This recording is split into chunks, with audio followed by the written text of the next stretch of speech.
Cek jalur 2 coba.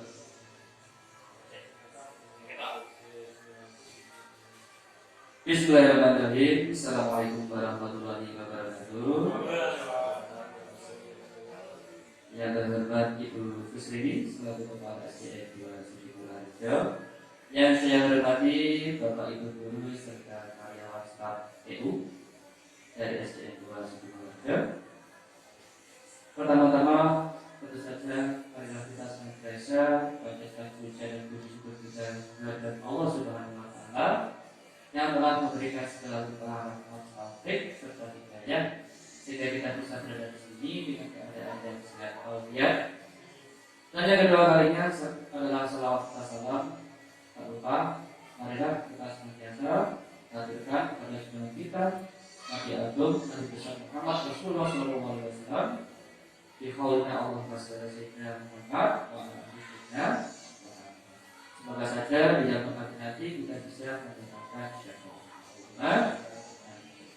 Baiklah Bapak Ibu semuanya, pertama-tama saya ucapkan terima kasih sebanyak-banyaknya atas kelonggaran waktu dan tenaganya sehingga Bapak Ibu bisa menghadiri acara saya, yaitu acara aksi nyata dari modul 1.4, yaitu diseminasi budaya positif. Sebelumnya perkenalkan, nama saya Dasko dari CGP Angkatan 9 Kabupaten Nganjuk. Baik, yang pertama tentu saja kita masuk ke dalam konsep inti budaya positif. Di sini mungkin dari sebagian besar Bapak Ibu sudah banyak mendengar atau memahami mengenai budaya positif. Ada beberapa konsep inti yang akan kita bahas, yaitu yang pertama ada perubahan paradigma atau perubahan pandangan cara pandang. Yang kedua ada disiplin positif, nilai-nilai kebajikan, kebutuhan dasar manusia, motivasi perilaku manusia, posisi kontrol guru, keyakinan kelas, dan yang terakhir itu adalah segi 3 restitusi. Nah, kita lanjutkan. Pertama, mari kita sama-sama mengeksplorasi konsep dari pembelajaran pendidikan guru penggerak di dalam materinya, yaitu budaya positif, yaitu ada disiplin positif dan nilai-nilai kebajikan. Ini ada pada pembelajaran bulan besar saya. Lanjutkan. Nah, mari kita sama-sama melakukan paradigma atau pandangan kita masing-masing. Pembelajaran dengan paradigma baru. Mungkin kita masih berkutat dengan paradigma yang lama, dengan cara memerintah, dengan cara menuntut anak agar bisa A, B, C, dan C. Jadi kita tuntut anak-anak kita itu agar seperti yang kita inginkan. Di sini kita coba mulai merubahnya ke dalam paradigma yang baru. Nah, pembelajaran dengan paradigma baru itu merupakan pembelajaran yang dirancang berdasarkan prinsip dari pembelajaran berdiferensiasi. Nah, artinya apa? Jadi sesuai dengan kebutuhan murid-murid kita. Jadi bukan sesuai dengan kebutuhan kita, tetapi sesuai dengan kebutuhan murid-murid kita. Ini sesuai dengan filosofi Ganda Wirabara yang bahwasanya pembelajaran itu harus sesuai dengan minat anak dan juga kodrat alam dan juga kodrat sana. Berikutnya Pak Abdan. Sekarang kita akan sedikit melaksanakan pertanyaan. Ada tangan kepal di sini. Bapak Ibu semuanya, di sini saya sudah menyiapkan stiker. Mungkin Pak Abdan bisa dibagikan satu-satu.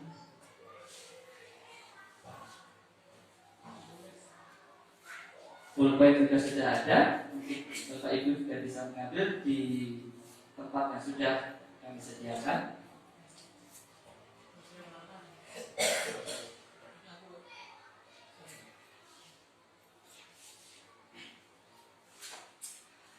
Nah, sekarang mari kita coba bertanya-tanya. Kertas yang Bapak Ibu pegang itu adalah sebuah benda yang sangat berharga yang Bapak Ibu miliki. Bisa dituliskan juga bendanya di dalam kertas tersebut.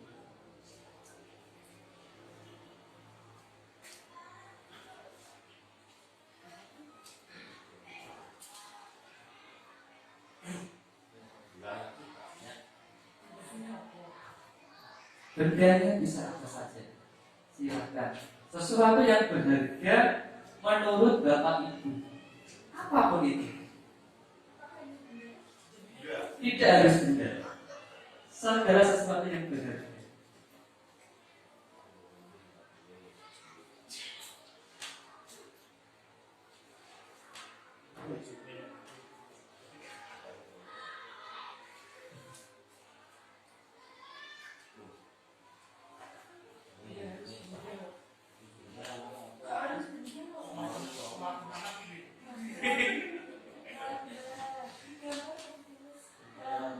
Digambar boleh, ditulis boleh. Jadi ini sesuai dengan panjenengan, sesuai hati panjenengan.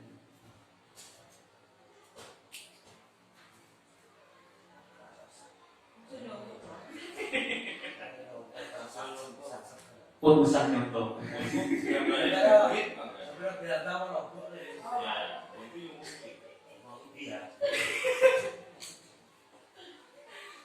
Sudah Bapak Ibu ya?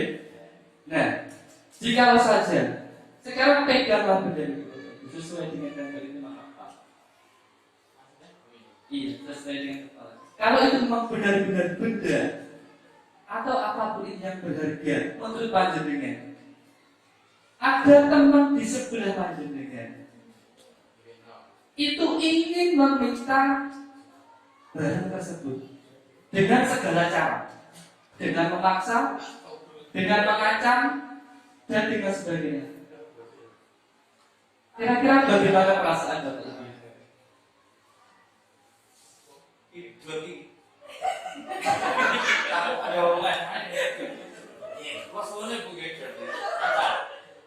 Oke, Pak Azin mungkin. Jika benda itu diminta oleh teman di sebelah Anda atau dimanapun dengan segala cara, mungkin kita memaksa, dengan marah-marah, atau dengan apapun itu. Kira-kira bagaimana perasaan Anda? Paling berat ya? Iya. Bukan ada. Boleh silakan suka bendanya. Kalau ada teman saya yang mengambil atau meminta,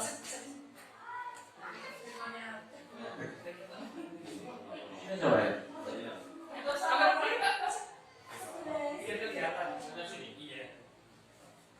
Terima kasih.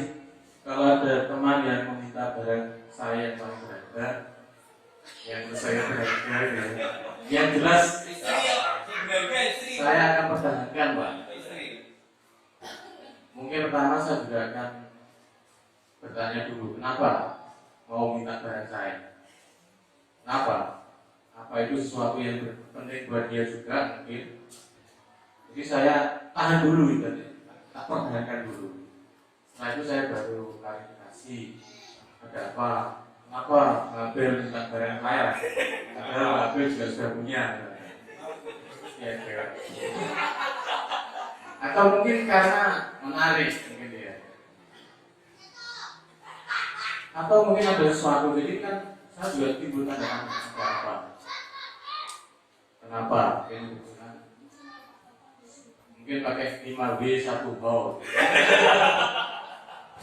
Baik, kalau buat baik, mungkin jadi mungkin ada, jadi kalau ada sesuatu yang saya direbut bahkan dioyok gitu kan, ya saya akan coba berangkat dan kemudian klarifikasi misalnya satu pakai 4W 1. Terima kasih. Ya, terima kasih Pak Hasim. Jadi kita pasti di sini akan bertanya. Kalau kita dipaksa oleh seseorang, apalagi meminta barang-barang yang berharga, pasti kita akan bertanya-tanya dan juga berusaha mempertahankannya. Nah, itu ada kaitannya dengan apa yang akan kita bahas dalam budaya positif tersebut. Kira-kira kalaupun itu diminta dengan paksaan dan ada terpaksa untuk memberikannya, pasti ada perasaan tidak terima, tidak puas, dan lain sebagainya. Itu juga berkaitan dengan anak-anak kita. Ketika anak-anak itu kita paksa untuk mengikuti apa kemauan kita, mereka mungkin mau, tapi belum tentu mereka itu melakukannya dengan sesuai dengan kehendak hati mereka. Mereka hanya menjalankan dengan perintah mereka, dengan rasa ketakutan atau lain sebagainya. Mungkin kurang lebih seperti itu. Baik, kita lanjutkan Pak. Nah, sekarang kita masuk ke dalam miskonsepsi. Jadi konsep yang seharusnya tidak kita laksanakan, konsep yang tidak benar atau kurang benar, yaitu ada ilusi guru mengontrol murid. Jadi seakan-akan guru itu yang mengontrol murid, semuanya dikontrol oleh guru. Ini adalah pandangan-pandangan paradigma yang lama. Mungkin kita akan mencoba sedikit untuk mengubah. Terus ada pula mengenai ilusi bahwa semua penguatan positif, efektif dan bermanfaat.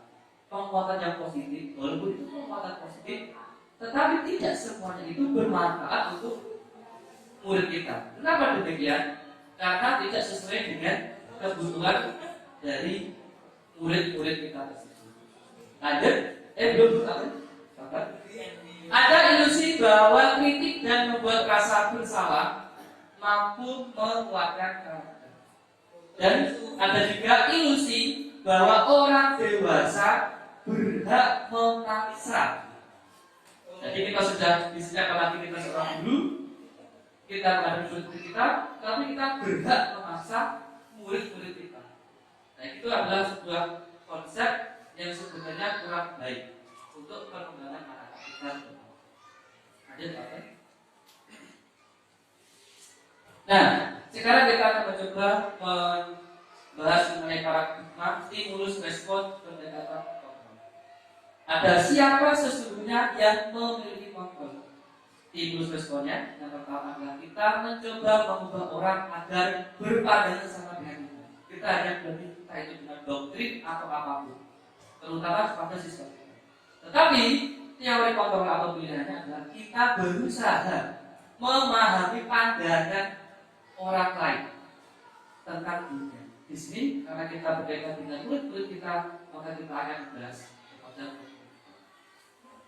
ada perilaku buruk dilihat sebagai suatu kesalahan. Tetapi teori kontrol pilihannya adalah semua perilaku memiliki tujuan. Yang berikutnya, orang lain bisa mengontrol saya, padahal pada kenyataannya hanya Anda yang bisa mengontrol diri Anda secara seutuhnya. Mungkin Bapak Ibu juga sudah pernah merasakan memiliki anak-anak juga. Kita ingin mengontrol anak kita, mungkin mereka tahu, tetapi ada yang memberontak dalam hati. Bahkan Anda yang langsung memberontaknya dengan secara berpoyak langsung. Seperti itu. Ada saya bisa mengontrol orang lain, padahal pada dasarnya kita tidak bisa mengontrol orang lain. Ada pemaksaan Anda pada saat tujuan Anda. Dan poin yang terakhir adalah model berpikir menang kalah. Ini yang harus kita hindarkan. Semuanya ini harus kita hindarkan. Semuanya model berpikir menang. Tidak ada yang kalah, tidak ada yang. Semuanya dari beberapa pihak itu harus sama-sama seperti itu. Lanjut. Apakah makna disiplin? Di sini Bapak Ibu sudah bisa membaca sendiri bahwa disiplin itu artinya adalah belajar. Ada sekarang juga itu dan 1, 2, 3, 5 mungkin kita bisa membahas dibaca oleh Bapak Ibu sendiri dan kita juga tidak terlalu lama dalam membuat. Kita lanjut saja. Nah, kita pada inti yang sebenarnya, yaitu disiplin positif. Disiplin positif itu merupakan salah satu cara penerapan disiplin yang bertujuan untuk menumbuhkan kesadaran. Ini yang terutama. kesadaran serta memberdayakan peserta didik tanpa imbalan atau penghargaan atau reward. Ini masih sering kita pakai sampai sekarang ini. Kita mengiming-iming A, B, C, D agar mereka mau. Nah ini coba kita sama-sama berusaha untuk merubah hal-hal yang sekian. Mungkin tidak bisa langsung, tapi secara bertahap.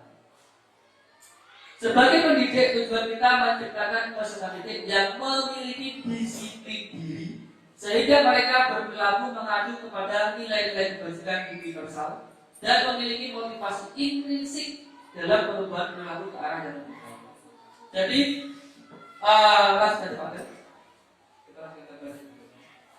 nilai-nilai kebajikannya yaitu nilai kebajikan itu adalah sifat-sifat positif manusia yang merupakan tujuan mulia yang ingin dicapai setiap individu dari dalam mereka sendiri. Nilai-nilai tersebut bersifat universal dan lintas bahasa, suku, bangsa, agama maupun latar belakang. Ada Dr. William Wallace, ada Dr. William Gosser, itu pada teori kontrol 1984. Setiap perilaku atau perbuatan memiliki suatu tujuan. Ada juga Diana dosen 1998 itu memiliki pendapat dengan mengaitkan nilai-nilai kebajikan dan diyakini seseorang, maka motivasi intrinsiknya akan terbangun sehingga menggerakkan motivasi dari dalam itu dapat mencapai tujuan mulia yang diinginkan. Dan tujuan terakhir kita yaitu menetapkan nilai-nilai kebajikan yang ingin dicapai oleh setiap anak Indonesia di dalam profil pelajar Pancasila. Kita masuk ke eksplorasi konsep kedua, yaitu teori motivasi, hukuman, dan penghargaan setelah restitusi. Ini adalah inti juga, sangat penting sekali. Bapak Ibu, motivasi terdiri dari dua. Ada motivasi eksternal dan motivasi internal. Kalau motivasi eksternal berarti bukan dari dalam dirinya sendiri. Contoh untuk menghindari ketidaknyamanan kehukuman. Ini masih sering kita gunakan. Ayo. Nah, kalau nggak mau ini nanti bla bla bla. Itu berarti motivasinya masih dari sana. Untuk mendapatkan imbalan, ayo. Nanti kalau mau tak kasih B. Itu juga masih dari eksternal. Dan yang paling baik itu adalah motivasi internal. Itu adalah tujuan dari disiplin positif itu sendiri, yaitu menumbuhkan motivasi internal. Apa itu? Memberi, mengajarkan peserta didik untuk menghargai dirinya sendiri. Saya akan menjadi orang yang seperti apa bila saya melakukannya. Jadi mereka biar memiliki motivasi itu. Kalau saya harus tidak telat. Jadi mereka harus tahu kenapa kok saya tidak telat. Sehingga mereka itu akan melaksanakannya dengan sendirinya, tanpa harus mengikuti atau menaati peraturan yang ada. Jadi benar-benar dari dalam diri. Nah, ini adalah Bapak Gajah Dewantara yang memiliki pemikiran merdeka. Seperti kurikulum yang akan kita lakukan, merdeka. Menurut Gajah Dewantara, merdeka itu artinya tidak hanya terlepas dari perintah, akan tetapi juga cakap berbuat memerintah diri sendiri. Ada? Dihukum oleh penghargaan, dihukum oleh penghargaan. Padahal kita memberi penghargaan, tapi kenapa kita masuk dalam hukum? Nah, bahwa penghargaan berlaku sama dengan hukuman. Dalam arti meminta atau membujuk seseorang melakukan sesuatu untuk memenuhi sesuatu tujuan tertentu dari orang yang meminta atau membujuk, dorongan eksternal dan akan ada faktor ketergantungan. Jadi kalau sebuah penghargaan itu dia maunya karena ada sesuatu ketergantungan lama-lama. Nanti kalau kita tidak memberikannya, itu pasti mereka akan terputus dan semangatnya menurun. Ada juga di sini pengaruh jangka pendek banyak. Ada penghargaan hukum, penghargaan mengurangi kecepatan, penghargaan tidak efektif dan penghargaan merusak. Ada Dihukum oleh penghargaan masih ada penghargaan menurunkan kualitas, penghargaan mematikan kreativitas, penghargaan mengurangi motivasi itu berarti yang dari dalam. Nah, dalam memberikan apresiasi atau pengakuan perlu diingatkan beberapa hal. Bukan berarti kita tidak boleh memberikan apresiasi, tetapi jangan sampai kita itu memberikan apresiasi itu justru menimbulkan motivasi internal dari peserta didik kita. Beri pengakuan secara khusus, ada beri pengakuan secara pribadi, beri pengakuan kepada semua murid atau bergantian, beri pengakuan secara konsisten dan dengan fokus pada proses ini yang lebih penting adalah proses. Contoh pendukung pengakuan atau apresiasi kebijakan. Kebutuhannya. Nah, ini misal ada sesuatu masalah. Kemarin saya perhatikan, maksud pada nilai kebajikan. Rasa kamu besar sekali ya. Kemarin saya perhatikan, mungkin kita memiliki sesuatu. Kemarin saya perhatikan, rasa kamu besar sekali ya. Pada saat menolak murid baru dilakukan. Jadi kita memberikan sebuah contoh pengakuan apresiasi. Ada juga saya menghargai kepedulian pada saat kamu membantu teman-teman di tugas. Terima kasih untuk rasa kamu berlaku pada saat kamu membuat kertas-kertas dan berserahkan. Ini ada sebuah contoh pengakuan atau apresiasi kebijakan. Lanjut. Hukuman atau konsekuensi.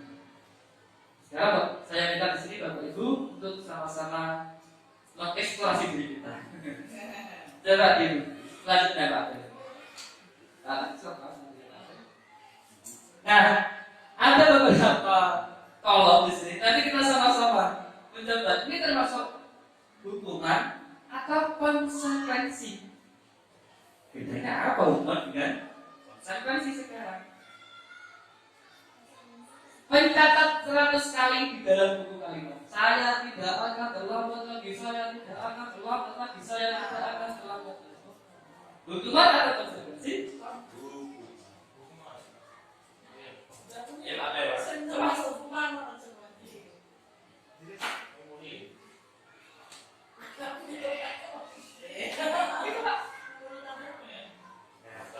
Masuk saja kalau tindakan guru, hukuman atau konsekuensi. Yang nomor 1 yang mencatat 100 kali dalam buku dengan kalimat saya tidak akan terlambat lagi karena terlambat ke sekolah. Menurut saya ini adalah hukuman. Jadi maksudnya kalau hukuman ya saya tulis 100 kali itu apa namanya, itu membuat anak didik yang namanya nakal ya, sakit hati ya, dalam hati seperti itu ya, kurang lebihnya seperti itu lah. Terima kasih ya. Semuanya berarti? Oh semuanya boleh. Lari mengelilingi lapangan basket 2 kali karena terlambat hadir di sekolah. Ini hubungannya dengan olahraga. Ini juga termasuk hukuman. Ya. Sebenarnya hukuman agar anak-anak tidak terlambat. Ya, kalau dimasukkan hukuman itu berarti kan anak-anak ini juga merasa, apalagi merasa bersalah, tapi dalam hatinya pasti ada rasa nakal. Ya, nakal ya. Yang ketiga apa? Murid diminta untuk push up 15 kali. Ya, ini sama, saya kira sama. Ya. Menggantikan kertas tugas teman yang telah dicoret-coret. Kertas tugas teman yang telah dicoret-coret. Nah, kalau ini saya kira ini konsekuensi. Karena apa? Karena ini istilahnya dengan etika atau ya itu anak.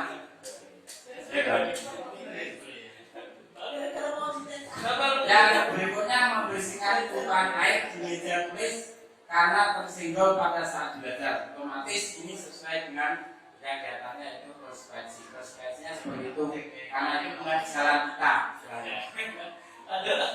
Murid disuruh untuk tidak mengenakan sepatu seharian di sekolah karena tidak mengenakan sepatu hitam. Kalau ini namanya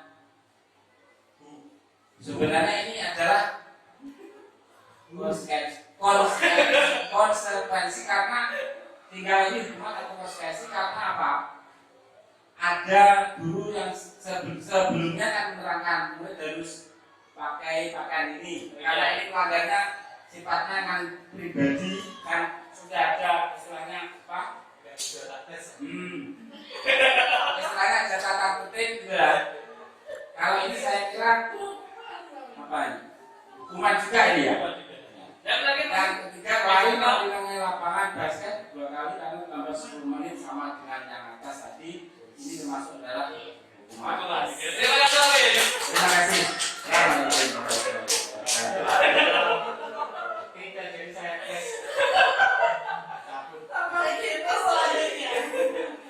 Ya, terima kasih Pak Omin. Mari kita coba intip.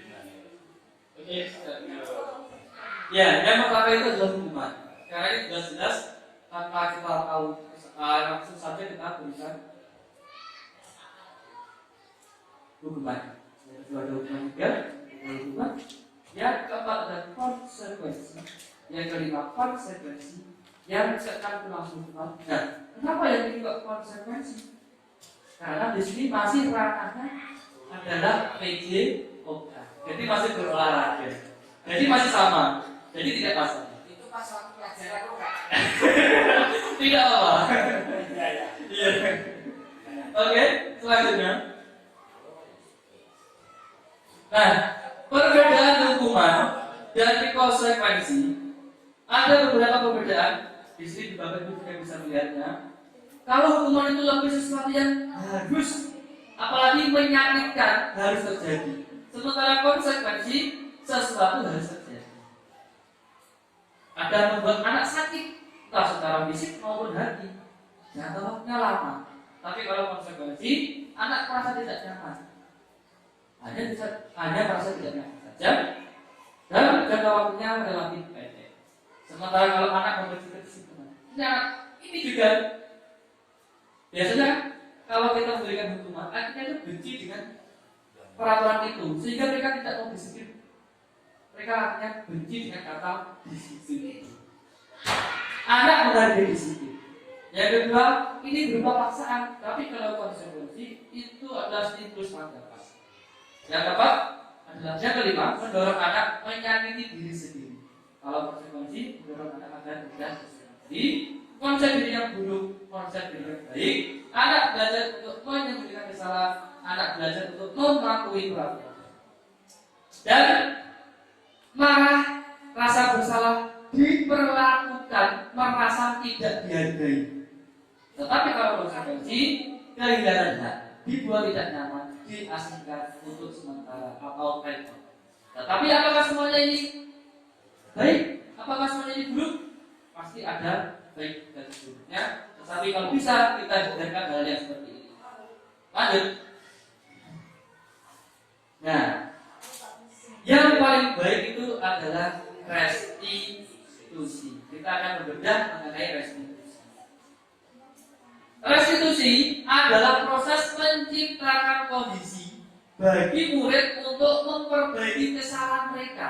Prosesnya agar mereka menuntut bisa memperbaiki kesalahan mereka, sehingga mereka bisa kembali pada kelompok mereka dengan karakter yang lebih kuat, mulai dari belajar kesalahan mereka. Nah, restitusi juga merupakan proses kolaboratif yang mengajarkan murid untuk mencari solusi untuk masalah mereka dan membantu murid berpikir tentang orang seperti apa yang mereka ingin menjadi tujuan mulia dan bagaimana mereka harus memperlakukan orang lain. Lanjut. Ini ada bedanya hukuman, konsekuensi, dan juga restitusi.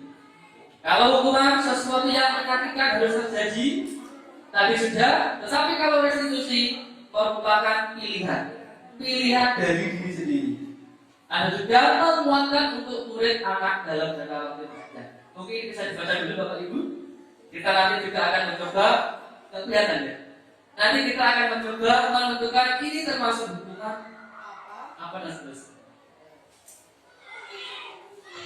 Oke, Pak, lanjutkan. Ciri-ciri dari restitusi yaitu bukan untuk menebus kesalahan, namun untuk belajar dari kesalahan. Kalau kita hanya menebus saja, mungkin banyak sekali itu orang koruptor penjara keluar sudah. Jangan sampai situ ya. Kita kembali saja ya. Yang kedua, memperbaiki hubungan. Tawaran bukan paksaan. Restitusi menuntun untuk melihat ke dalam diri. Restitusi mencari kebutuhan dasar yang mendasari tindakan. Restitusi diri adalah cara yang paling baik. Restitusi fokus pada karakter, bukan tindakan. Restitusi fokus pada solusi, bukan hukuman. Restitusi mengembalikan murid yang berbuat salah kepada kelompoknya dengan yang lebih pribadi yang lebih baik. Lanjut apa? Nah, sekarang keyakinan kelas. Mungkin dari Bapak Ibu di sini sudah pernah mendengar mengenai keyakinan kelas. Bapak Ibu sudah pernah mendengar mengenai keyakinan kelas. Putri, mungkin sudah mendengar mengenai keyakinan.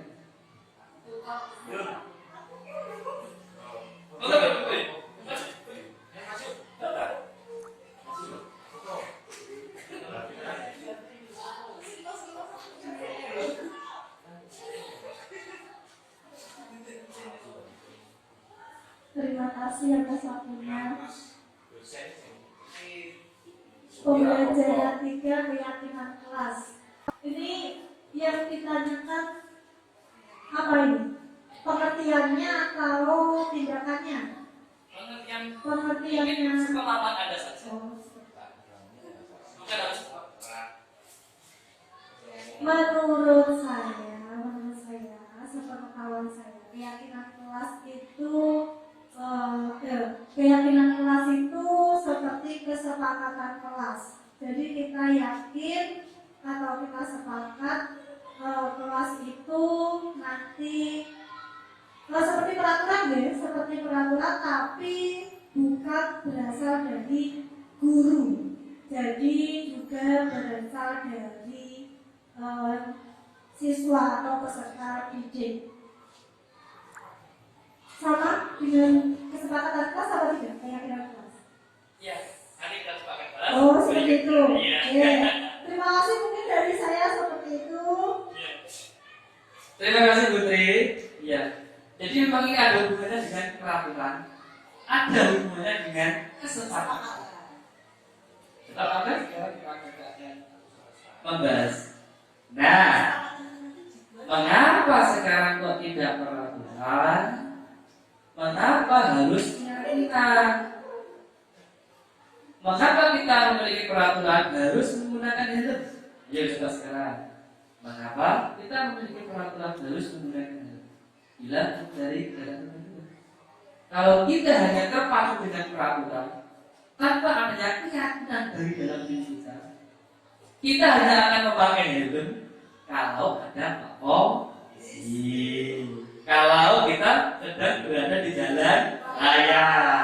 Tetapi kalau kita yakin kalau helm itu bisa menyelamatkan kita atau mengurangi resiko dari sebuah kecelakaan tanpa adanya polisi, tanpa adanya lampu merah dan sebagainya, kita pasti sudah akan menggunakan helm tersebut. Tapi tanpa ada perintah dari orang lain.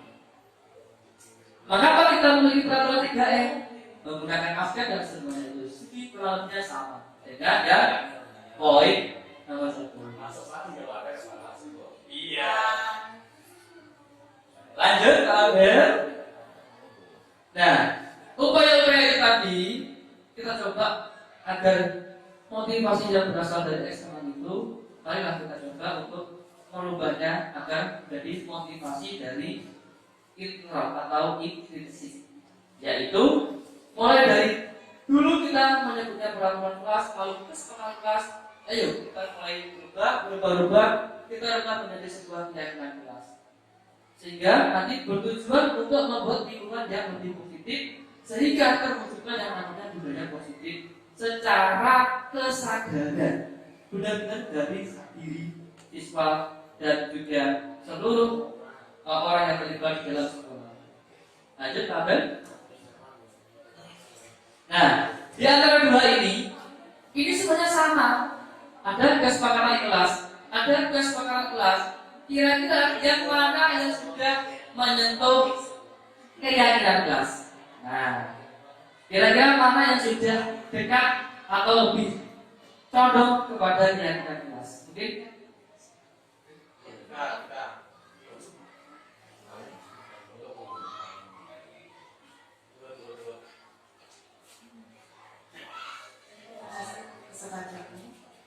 di sini ada tertera peraturan, ya, peraturan. Yang sebelah kanan peraturan. ini kan? Ya, peraturan yang dibuat oleh guru. Pertama dari kata-kata datang tepat waktu, mengucapkan salam itu mulai tanpa adanya gimana ya? Kolaborasi dengan Ya, tidak ada kolaborasi. Itu hanya datang dari gurunya. Sedangkan yang dari sebelah kiri kesepakatan kelas. Kita pernah kami guru dan murid saling menyayangi. Jadi di sini kesepakatan kalau kita saling menyayangi guru dan murid untuk menghindari bagaimana anak bertengkar, bagaimana anak bergelut, bawakan, anak-anak. Jadi kita berusaha membuat kata-kata yang seakan-akan sebenarnya bukan seakan-akan ya, tapi agar anak itu merasa kalau kita sebagai guru juga menyayangi anak-anak. Anak-anak juga menyayangi teman-temannya. Jadi di situ anak-anak merasa kalau kita saling menyayangi akan terjadi sebuah kesepakatan kelas. Begitu juga kami dan murid bersemangat belajar. Kata lain dari menjaga kebersihan sekolah. Jadi ada kata-kata kami dan guru dan murid, mari belajar bersama. Ayo kita jaga kebersihan. Mari ditata yang rapi seperti itu. Jadi mungkin kalau di kelas bawah ada kata-kata, ayo kita jaga kebersihan, tapi lebih mengarah ke peraturan. terima kasih Berita. Ya, beri plus lagi dong untuk kita. Benar. Memang yang sebelah kanan saya itu berarti masuk ke dalam peraturan atau kesepakatan. Tapi kalau sudah kiri saya, ini sudah masuk ke dalam kesepakatan. Jadi kalau kesepakatan kelas itu adalah upaya untuk menumbuhkan disiplin positif, tetapi secara bersama-sama, dan juga mereka yakin kalau mereka itu bisa melaksanakannya. Jadi benar-benar dari kemampuan mereka, bukan dari apa yang tidak mereka mampu, tetapi kita paksakan mampu. Kurang lebih seperti itu. Nah, ya sekarang kita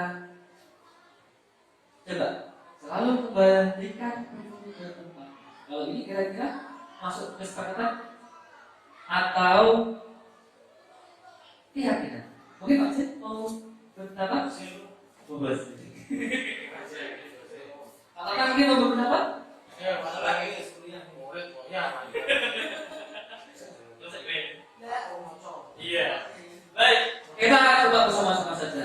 Kalau yang pertama itu selalu memberikan, ayo selalu. Kamu harus selalu ini.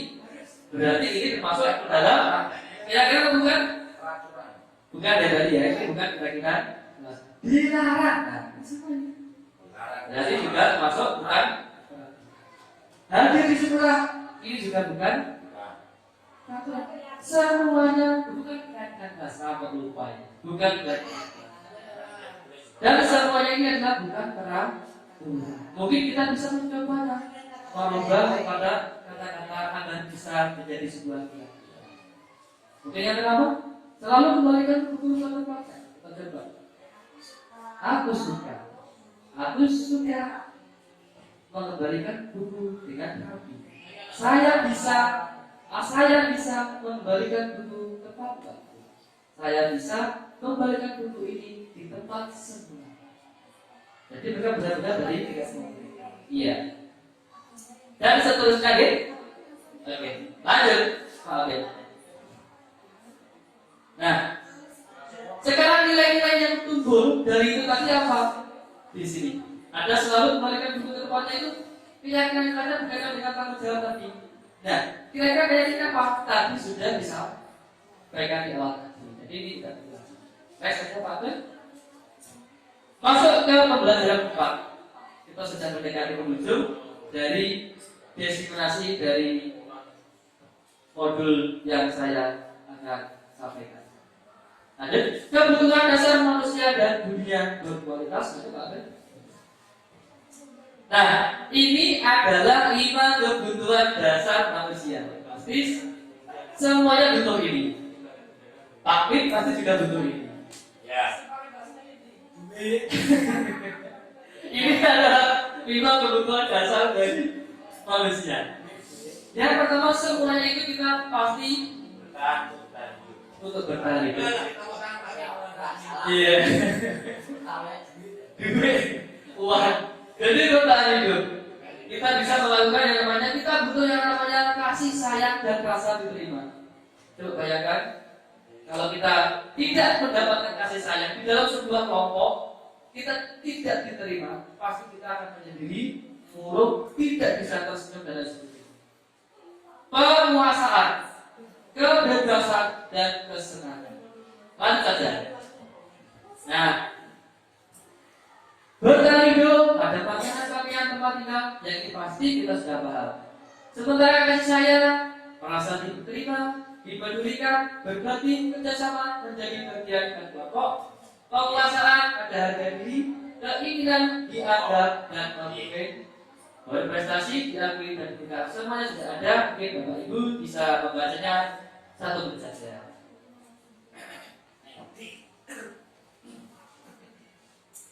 Lanjut Pak Bel? Ya. Bapak Ibu semuanya, di sini ada ilustrasi dari Ibu Ani. Amin. Di sini ada Ibu Ani. Amin. Ibu Ani. Ini pas dengan Pak Abel. Ibu Ani, guru kelas 5 SD Pelita Hati, sedang bingung menghadapi ulas salah satu murid di kelasnya, namanya Agus. Beberapa anak telah datang dan mengeluhkan Agus yang seringkali meminta bekal. Siap? Mereka tidak paksa. Jika Anda menghadapi situasi seperti itu, apa yang akan Anda lakukan? Menurut Anda, kira-kira apa alasan Agus itu? Nah, ada Agus meminta setiap hari timur bekale teman-teman lain. Kira-kira kalau kita melihat anak seperti itu, apa kita langsung memarahinya? Tidak kan? Pasti kita akan mencari tahu alasan.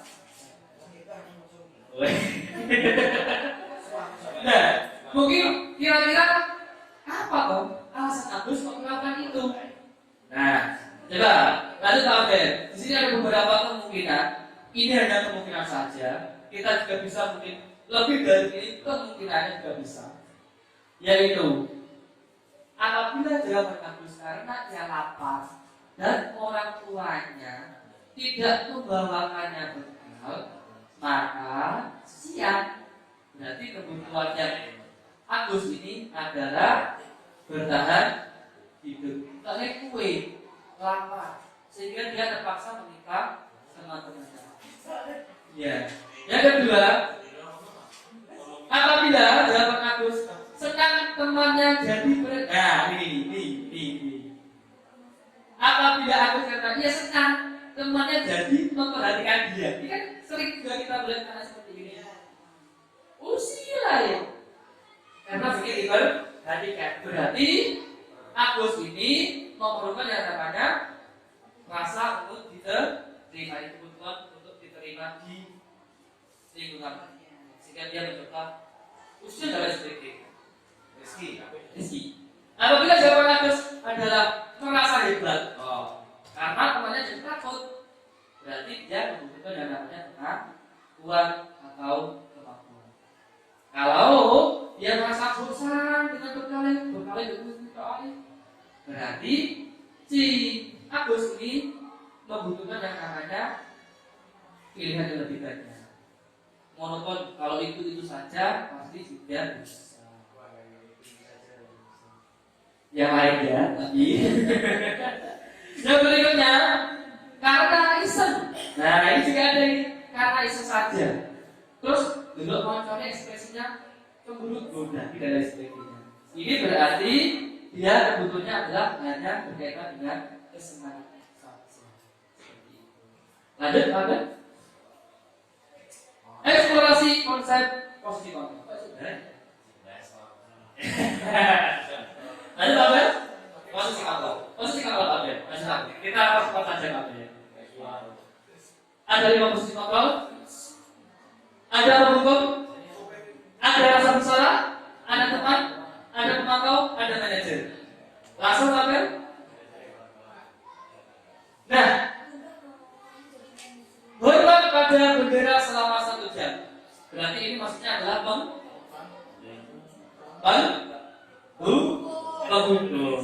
Berapa kali ibu bapak harus memberitahu kamu? Kamu selalu saja mengecewakan bapak ibu. Nanti mana Pak? Diperkecil dulu biar kelihatan. Biar bapak ibu tahu.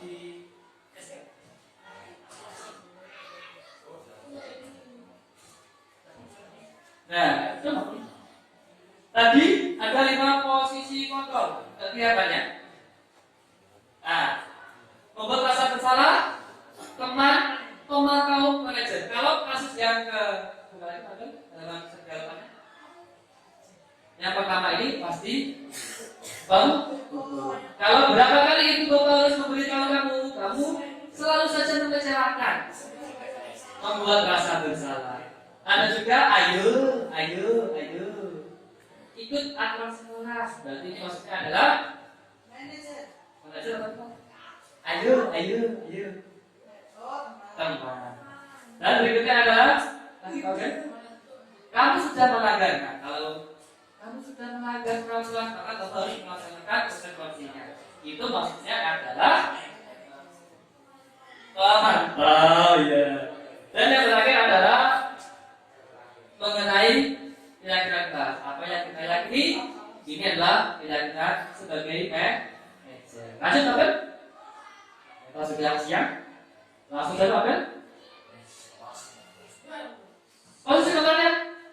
Saya kecewa sekali dengan kamu. Ini masuk sebagai teman manajer atau apa kira-kira? Pak Jawa?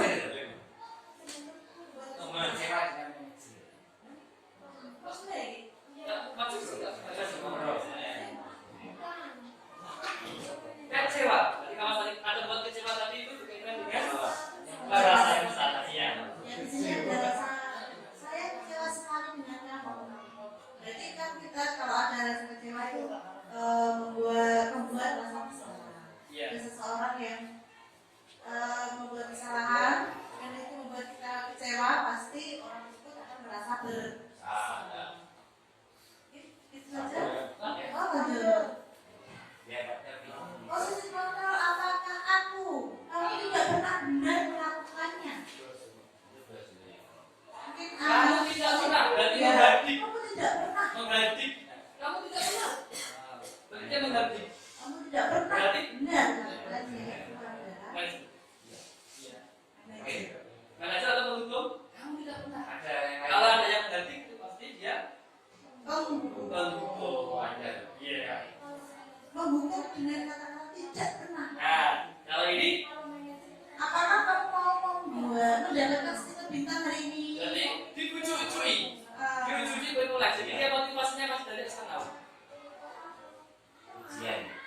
tidak hanya dengan tindakan kata-kata itu tidak mungkin. Baik, terima kasih Mika. Kita masuk yang tahap terakhir yaitu segitiga restitusi.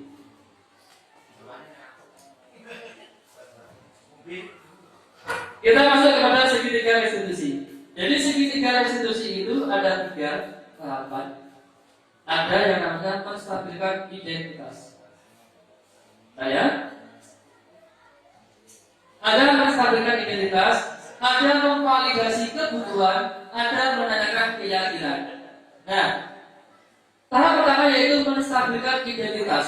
Menstabilkan identitas itu yaitu setiap orang. Nah ini contoh-contoh kata-katanya. Ini hanya contoh saja. Nanti kita bisa mengenal sendiri. Setiap orang pasti pernah melakukan kesalahan. Jadi biar kita menguatkan dulu, menstabilkan dulu jiwa anak itu, batin anak itu, emosi anak itu. Kamu bukan satu-satunya yang pernah melakukan kesalahan. Semua orang juga pernah melakukan kesalahan seperti kamu dan lain sebagainya. Itu adalah contoh menstabilkan identitas. Lalu ada validasi kebutuhan. Berarti kita mencoba mengorek itu maksudnya mencari tahu alasan anak tersebut melakukan hal tersebut. Dan yang terakhir adalah menanyakan kembali keyakinan yang mereka yang ada yang sudah disepakati juga. Contohnya adalah nilai-nilai apa yang telah kita sepakati dan seterusnya. Lanjut, Pak. Guru berkata, berbuat salah itu hal yang manusiawi. Ini adalah menstabilkan identitas. Ada poin-poinnya seperti ini, mungkin bisa dibaca melalui satu saja. Lanjut, Pak.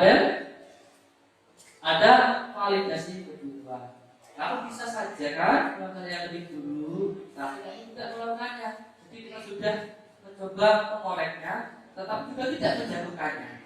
Ini juga sudah merupakan kata-kata yang positif. Tapi kamu tidak melakukannya. Jadi kita sudah mencoba memberikan dampak positif. Lanjut Pak. Menanyakan keyakinan. Nah, apa yang kita percaya di kelas atau sekolah kita? Ya, yang kita coba sadarkan. Lanjut Pak. Nah, ini tidak usah Pak. Senyum dulu ya kita ya. Nah, senyum dulu. Kita senyum dulu. Senyum dulu. Lanjut, Abel. Lanjut, Abel tidak usah. Ya. Saya di sini coba memohon Bapak Ibu untuk berkenan merefleksi perasaan Bapak Ibu dengan apa yang telah saya katakan tadi berkaitan dengan budaya positif. Kalau tapi ya. Merefleksi. Pak. Ayo. Merefleksi saja. Merefleksi saja.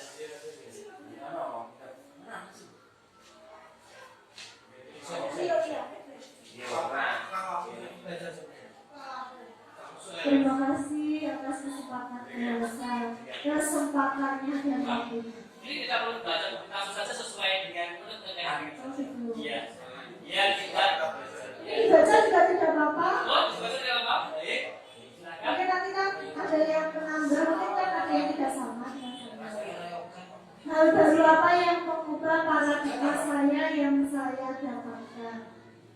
Karena kita hari ini adalah materinya budaya positif dan di sini banyak sekali untuk merubah mindset kita yang mungkin biasanya kita menggunakan hukum atau menghukum.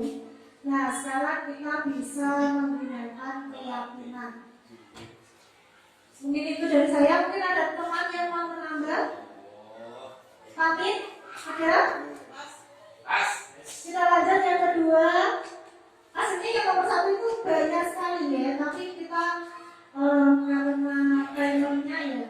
Dan nomor 2, perasaan apa yang muncul selama mengikuti sesi ini, khususnya mengenai makna, disiplin dan motivasi intrinsik. Jadi kan yang dari dalam.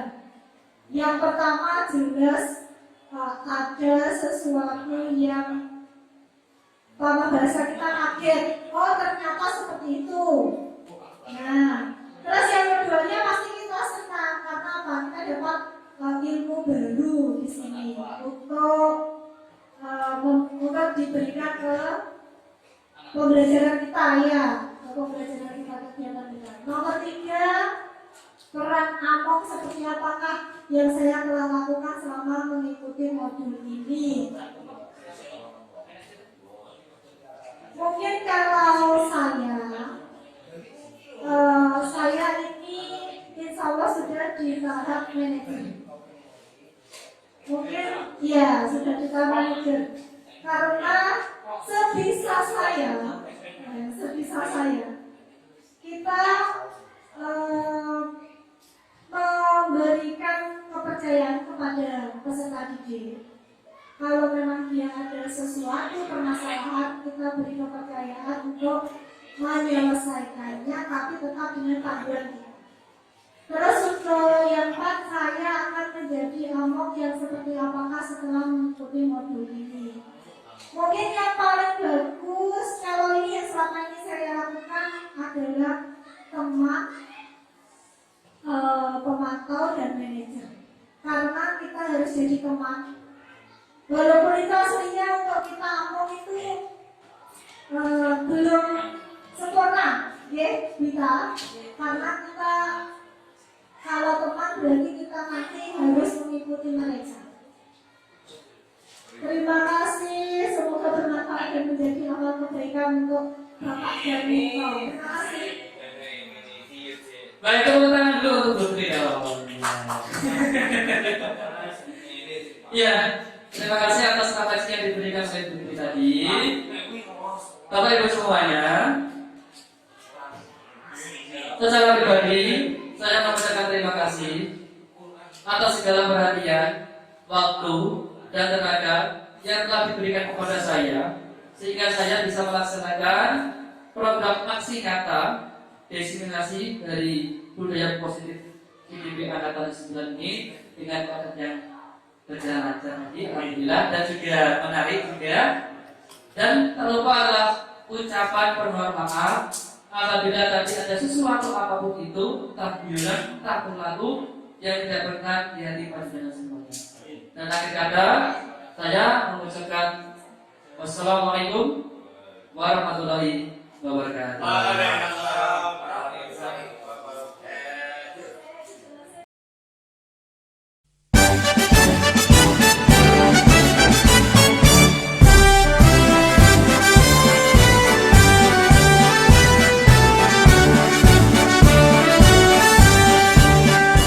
Bulatkan tekad, kuatkan hati, negeri ini memanggilmu kawan. Belajar bergerak berbagi untuk negeri, guru penggerak majukan pendidikan.